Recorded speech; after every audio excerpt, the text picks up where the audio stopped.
Hello, la magie des villes de Frédéric Fioloff. Alors c'est chez Kidam Éditeur. La quatrième de couverture dit ceci. Force est de constater qu'il y a un nombre considérable de détails à régler. Les poissons-ci ne scient jamais rien, certains oiseaux ont un bec si lourd qu'ils peuvent à peine se nourrir, des enfants ont dans les yeux toute la vieillesse du monde, chaque homme est fait de beaucoup d'eau qui ne désaltère pas.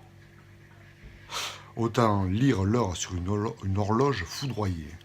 Du coup, il se sent moins seul. Il lève les yeux au ciel et dit « Mon Dieu, toi non plus, tu n'as pas l'air tellement bricoleur. » Tout près et très loin de lui, il y a sa femme, ses enfants, sa peur, ses morts, un ange intermittent et une vieille fée à bout de souffle. Saisi d'étonnement perpétuel, il flotte entre ses souvenirs, ses rêves éveillés et l'âpreté de la vie. La magie dans les villes parle de ce qu'il reste lorsqu'on a renoncé à tout. C'est aussi le portrait d'un homme désaccordé, banal et extravagant. Il porte la vie comme un costume mal taillé. Voilà, ça c'était la quatrième de couverture.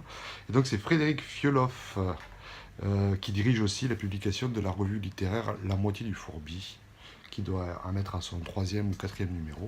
Très belle revue que je vous conseille. Alors, quelques passages. Alors chaque fois c'est des petits paragraphes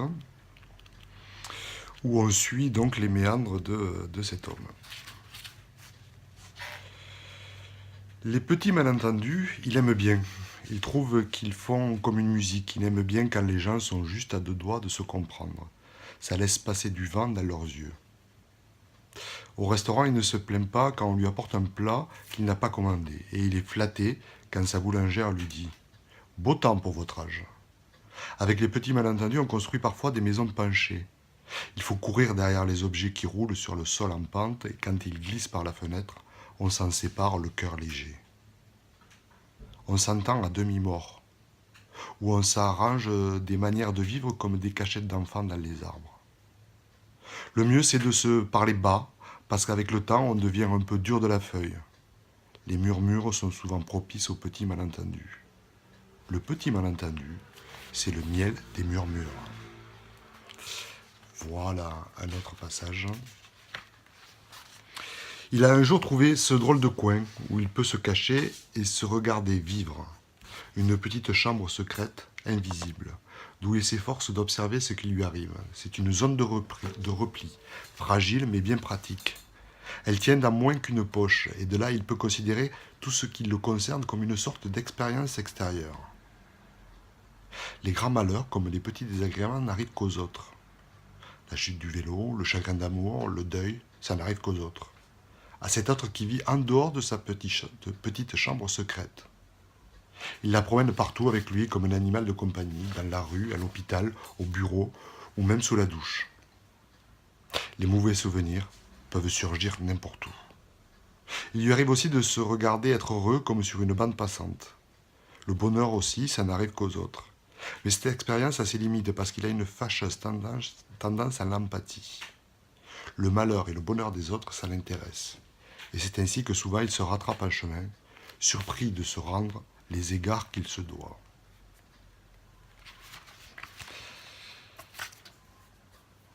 Il y a des jours qui passent, blancs comme neige.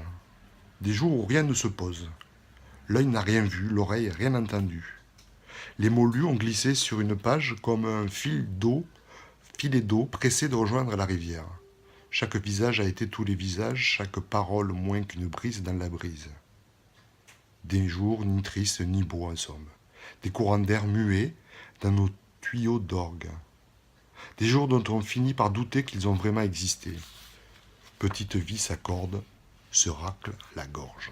Vous voyez, je fais du bruitage aussi. Allez, un dernier. Ça commence là. Au funérarium, son grand-père avait cet air défatigué de la vie qui apaise vaguement ceux qui ne sont pas encore morts. On l'avait installé dans un caisson dont l'intérieur capitonné ressemblait un peu à celui d'une limousine de location. Il était certain que l'ambiance tamisée de la pièce lui aurait fait penser à une salle de jeu. On l'avait revêtu de sa chemise de laine à carreaux, celle qu'il portait 6 jours sur 7. Ses mains étaient croisées sur son ventre et sous les mains, on avait coincé quelques photos de famille. Il s'est personnellement chargé de glisser dans la poche extérieure de la chemise du grand-père la boîte à cigarettes qu'il lui avait offerte à Noël. Elle contenait quelques roulés au tabac bleu, ses préférés. Il lui a touché l'épaule une dernière fois et il s'est dirigé vers la sortie. Devant la porte de la chambre funéraire, il a marqué un temps d'arrêt et il s'est mis à hésiter.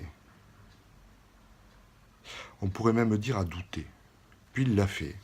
Il est revenu vers son grand-père et dans la poche qui contenait les cigarettes, il a ajouté un briquet. Voilà, Frédéric Fiolof, La magie dans les villes, et c'est chez Kidam Éditeur. Bisous.